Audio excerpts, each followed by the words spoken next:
YouTube channel हो। आज हामी कुरा गर्नेछ यो जो हाम्रो गिल्ड छ यो गिल्डमा चाहिँ आउने कसरी, यो गिल्डको रिक्वायरमेन्ट के छ यहाँ हेर्न सक्नुहुन्छ। जो पनि यो सबै जो यो बन्दाहरू छ हैन, हाम्रो मेरो गिल्डको यो जो सबै यहाँ जो आएका छन् तिनीहरू सबैले चाहिँ यो गिल्ड टेस्ट दिएर आएको हो हैन।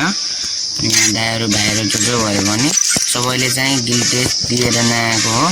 त्यही भएर यदि तपाईहरु भन्न चाहनुहुन्छ हाम्रो गिल्डमा आउनलाई भने तपाईहरुले के गर्नु पर्दैन, बस तपाईको लेभल चाहिँ 40 लेभल भन्दा चाहिँ माथि हुनुपर्छ कि तपाईको लेभल जो छ त्यो 40 लेभल भन्दा माथि हुनुपर्छ। अनि तपाईहरुले 1 भर्सेस 1 हैन 1 भर्सेस 1 गर्नुपर्छ के। अब त्यस्तो राम्रो प्लेयर त हुँदैन, त्यही पनि 1 भर्सेस 1 या 1 भर्सेस 2 खेल्नुपर्छ तपाईले।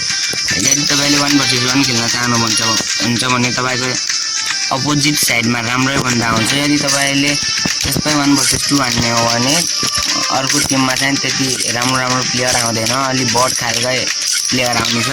त्यही भएर हाम्रो गिल्ड यो गिल्ड हाम्रो हैन 3 लेभलको मात्र भएर यति गिल्ड रिक्वायरमेन्ट राखेको हो। यदि तपाईहरु भने हाम्रो गिल्डमा आउनुहुन्छ भने आफ्नो युआईडी कमेन्ट बक्समा कमेन्ट गरिदिनु होला र यति भन्दै म अब अर्को भिडियोमा भेट्नेछ भन्ने आशा गर्दछु। र तपाईहरुले पनि यो भिडियोलाई लाइक शेयर एन्ड सब्स्क्राइब गरिदिनु।